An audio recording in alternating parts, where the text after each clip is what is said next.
गुजरात विधानसभा उपचुनाव में आम आदमी पार्टी ने विसावदर सीट पर शानदार जीत दर्ज की है, जिसके बाद छोटा उदेपुर जिले में आम आदमी पार्टी के जिलाध्यक्ष विनुभाई राठवा, तालुकाध्यक्ष वरसनभाई राठवा सहित पार्टी पदाधिकारियों और कार्यकर्ताओं ने जोरदार आतिशबाजी की और मिठाई बांटकर जीत का जश्न मनाया। ये जीत गोपाल इटालिया के पक्ष में गई है, जिन्होंने आम आदमी पार्टी का परचम इस सीट पर लहराया है। जीत की खबर मिलते ही पूरे क्षेत्र में पार्टी कार्यकर्ताओं में उत्साह और जोश का माहौल देखा गया। आज रोज छोटाउदेपुर मुकामे आम आदमी पार्टी ना कार्यकरो गुजरातनी अंदर विसावदर पेटा चूंटणीमां अमारा आम आदमी पार्टीना उम्मीदवार गोपालभाई इटालियानी विजय थयो छे। एना माटे आज अमे शुभेच्छा अने ए गोपाल इटालियाने अभिनंदन पाठवा माटे आजे छोटाउदेपुरना कार्यकरो साथे अमारा शहर प्रमुख इकबालभाई कोटा साथे तालुकाना प्रमुख आम आदमी पार्टी साथे अमारे जे सोशल इंचार्ज साजिदभाई साथे कार्यकरो આજે ખૂબ આનંદ ઉત્સાહભેર અમે વિજય ઉત્સવ મનાવી રહ્યા છે।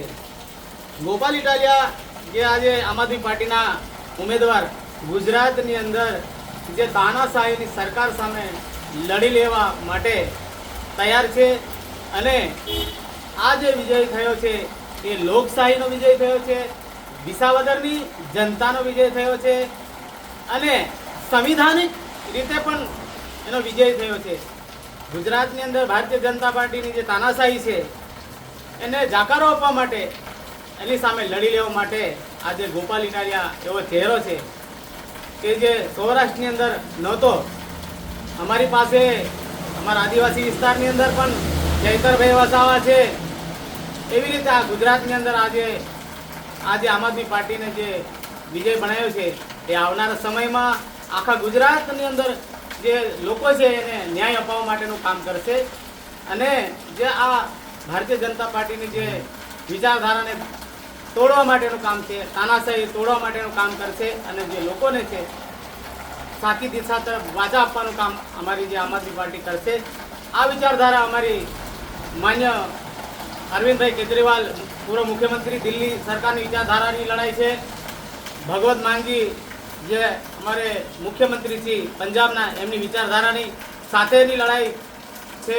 તે લોકોની વિચારધારા સમજીને જે લોકો મત આપ્યા છે અને ભવ્ય વિજય બનાવ્યો છે એના માટે અમે આજે ખૂબ ઉત્સાહભેર આજે આનંદથી અમે આજે છોટાઉદેપુર મુકામે અમે અમારા કાર્યકર સાથે અમે આજે ઉપસ્થિત છીએ।